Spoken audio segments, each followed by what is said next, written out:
Thomas Workman, we did this research entitled, I Tried Everything, Dialectical Tensions and Weight Loss Narratives.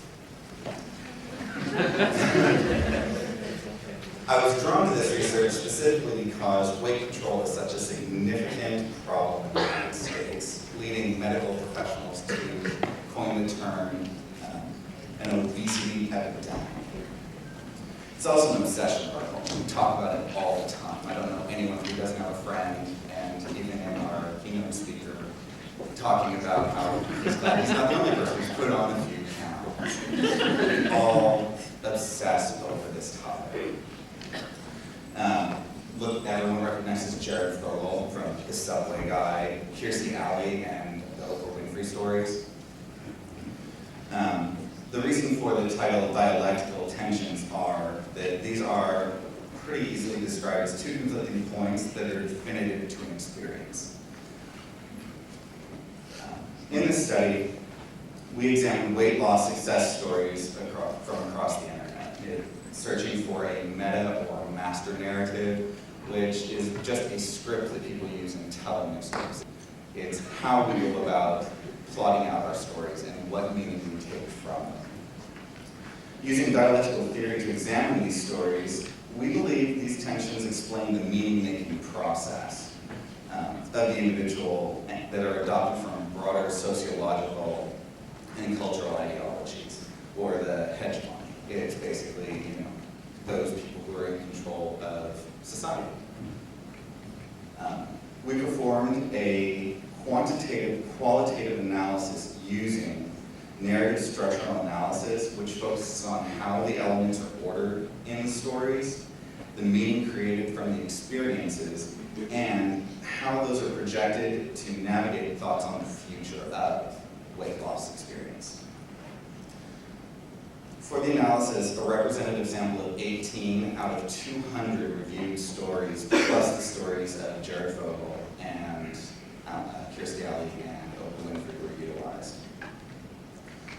We did go through and find our master narrative, which contained 4 plot points. The first is the historical, where people explain how they got all the weight on, where they justify the experience of gaining weight. Then they would go into the epiphanical moment, where you would say, this is the defining moment when I said I'm going to embark on this change and this process of weight loss.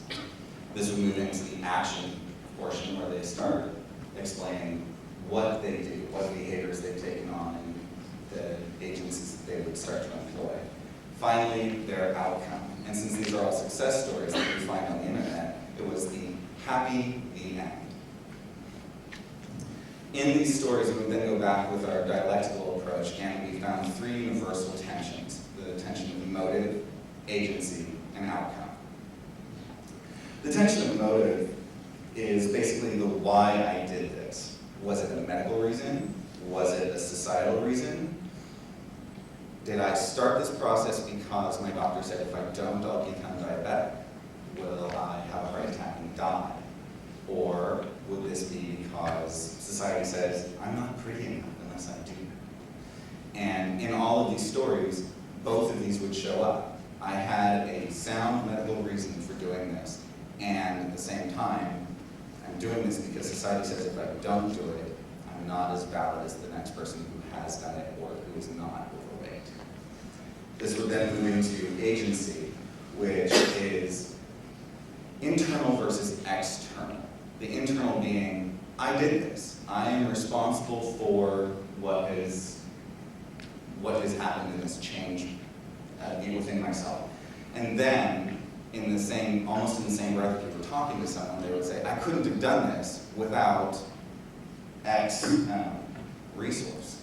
I couldn't have done it without Jenny Craig. I couldn't have done it without Weight Watchers. I couldn't have done it without whatever external agency that is not myself. And that, of course, led into the outcome, which we found 2 tensions. The outcome would generally be, this is forever versus this is for now. Typically, this was a method of expressing determination to never return or recidivate to being overweight, or expressing fear that the possibility of relapse is always present. And a second underlying tension of admitted meaningfulness would come out for the outcome of this is life-changing instead of just health-changing, which from the motive started off with, I'm doing this for my health, I'm doing this for me. The conclusions we came to were the weight loss experience is filled with contradictory and hegemonic motives.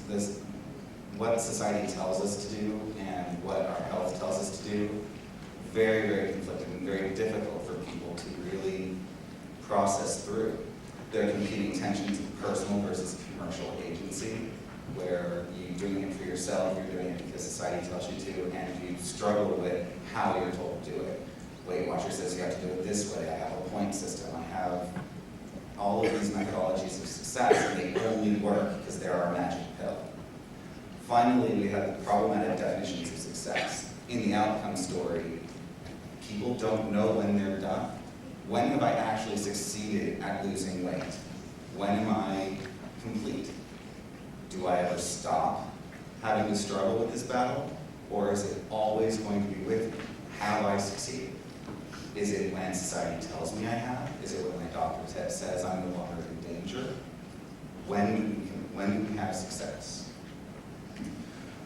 What we found were a few studies that looked beyond biomedical explanations to explore social and cultural patterns and dimensions that define our failures. And finally, this research suggests that people who are in the medical profession, who are helping people to lose weight, need to address the master narrative and these dialectic tensions, break them down in the beginning process, and explain to people, this is what you're going to be dealing with, and you'll be better armed to succeed if you can define your success beforehand, and we can help lead you through this process and you're aware of what you'll be going through.